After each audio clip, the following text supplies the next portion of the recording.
Neste vídeo tutorial vamos a presentar a barra de ferramentas flotante do Smart.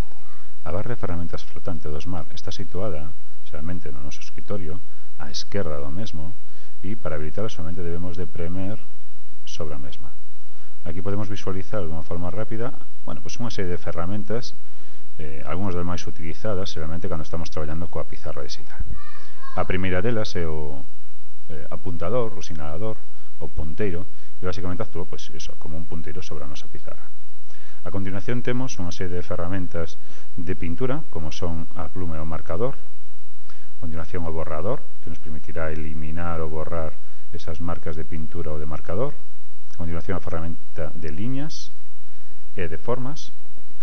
A continuación a ferramenta de clic do botón dereito do rato. Simplemente indicar, obviamente, que cando nos estamos interactuando sobre a pantalla estamos simulando calquera actuación que realizaríamos co botón esquerdo do noso rato.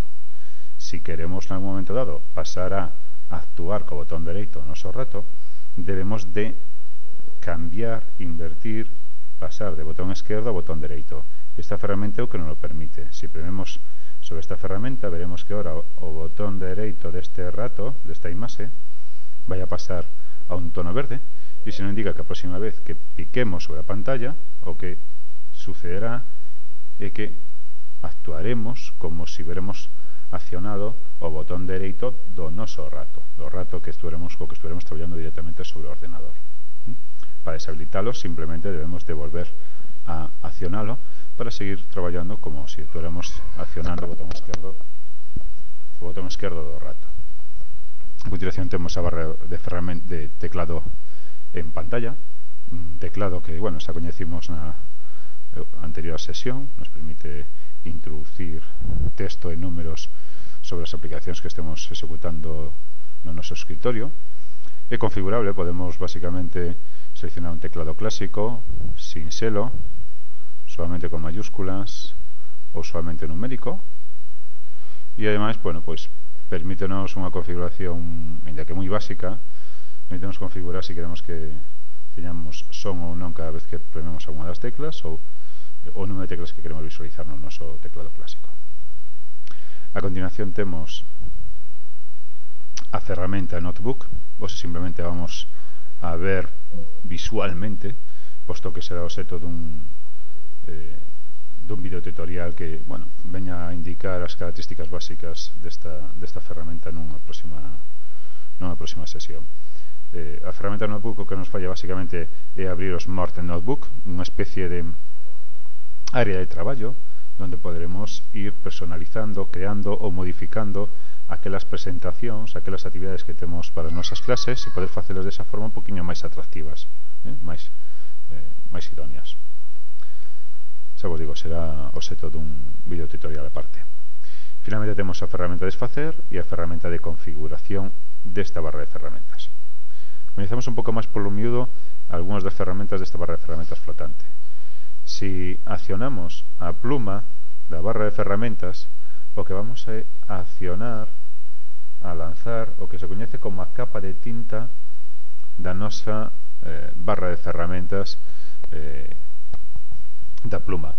Esa capa de tinta vai se superpoñer de forma transparente sobre o noso escritorio e que nos vai a permitir poder de alguna forma realizar escritura, escribir, marcar, etcétera, diferentes elementos dese escritorio, sobre ese escritorio.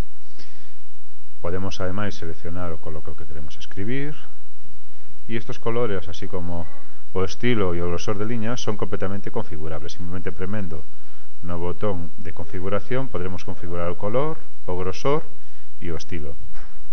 A continuación, o ferramenta marcador realiza basicamente as mesmas características, o que nos permite ir marcando determinadas áreas da nosa zona de traballo, e a ferramenta borrador nos vai a permitir basicamente ir eliminando ou ir borrando selectivamente, ben sean elementos concretos ou de forma completa, os últimos trazos que creamos ou que acabamos de pintar sobre a nosa pantalla.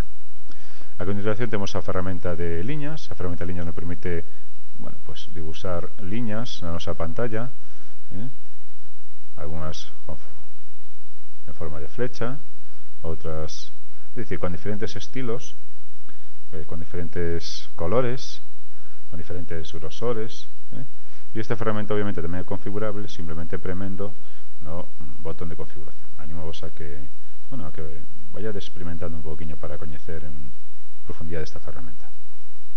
E somente nos queda un poquinho por ver a ferramenta de formas. A ferramenta de formas que nos permite xerar, crear formas na nosa pantalla, ir, bueno, básicamente pode ser moi útil, sobre todo cando queramos chamar a atención sobre partes concretas ou interactuar sobre alguna das aplicacións que estemos traballando. Para pechar a capa de tinta solamente debemos de premer na aspa que está situada na esquina superior, como acabamos de ver. A modo de remate, para rematar, simplemente indicarvos que o que estemos facendo nese momento sobre a capa de tinta podemos guardalo se consideramos que pode ser útil para unha actividade posterior ou que pode ser útil pois, para unha aplicación posterior, simplemente guardando esa capa de tinta sobre o elemento co que estábamos traballando. Imaginemos, por exemplo, esta imaxe. Estamos traballando sobre unha imaxe e vamos a querer bueno, pois, remarcar determinados aspectos desa imaxe que consideramos que son de especial relevancia. Pola razón que fora, se desexáramos que esos elementos ou formaran parte das nosas próximas presentacións ou que puderan integrar unha actividade posterior, premendo co botón dereitos en calquer punto desa capa de tinta, podríamos pasar a guardar esa capa de tinta xunto con a información que nese caso estamos vendo sobre o escritorio. Vamos a verlo. Se prememos en guardar tinta, o que vai suceder é que vamos a abrir a aplicación Smart Notebook. Debería suceder agora. Aquí está. E veremos que o que temos agora é justamente a imaxes do que estábamos traballando xunto coa capa de tinta superposta ela mesma, de forma que, bueno, agora podríamos seguir traballando sobre esa capa de tinta, pero xa non como capa de tinta en sí, sino como unha sobre unha imaxe sobre a que podemos realizar unha serie de modificacións importantes e, por tanto, bueno, pues podemos integrala posteriormente nunha lista de notas ou de páxinas para configurar unha presentación en definitiva. Estas opcións de traballo coa capa de tinta e co Smart Notebook, bueno, será un obxecto de estudo máis detallado nun próximo vídeo tutorial. Finalmente, simplemente ver un poquinho como podemos personalizar a barra de ferramentas flotante. Calquer elemento calquer ferramenta que este na barra de ferramentas flotante pode se eliminar simplemente picando sobre o mesmo e arrastrando fora da barra de ferramentas, e pode se engadir da mesma forma, seleccionando do listado que nos ofrece e mantendo premido o botón esquerdo do rato, soltalo cando teñamos sobre a barra de ferramentas flotante. Comentarvos así de forma moi rápida simplemente algunhas ferramentas que, bueno, pues son un poquinho máis curiosas, como o reflector ou a sombra de pantalla. E con isto simplemente animarvos a que, bueno, que xoguedes un poquinho con estas ferramentas e vesades un pouco a súa utilidade. Vamos, por exemplo, con esta, ¿no? Co reflector. Vesamos ahora, por exemplo, esta presentación.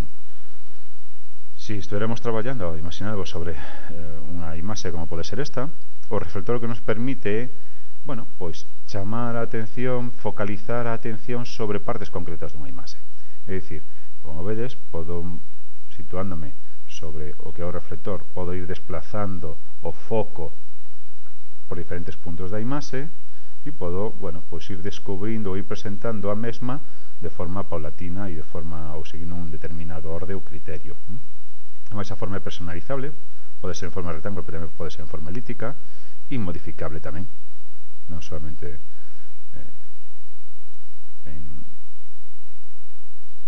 en tamaño. Finalmente, simplemente para poder abandonar esta forma solamente debemos de premer en sair. E outra ferramenta que vai ser moi interesante e a de sombra en pantalla. Premendo en sombra en pantalla, o que temos é unha especie de cortina que podemos ir descendendo ou ascendendo para ir mostrando paulatinamente e de forma, bueno, un determinado orde, ir mostrando a información que temos guardada no noso escritorio, non? Suele ser útil sobre todo cando estamos realizando actividades onde a solución se vai mostrando de forma paulatina a medida que se avanza nesa actividade, non? Para sair desta ferramenta somente debemos de premer a aspa que está situada no marxe dereito. Bueno, pois nada máis, hasta aquí un pouco que é a barra de ferramentas flotante e animarvos a que a coñezades máis en profundidade.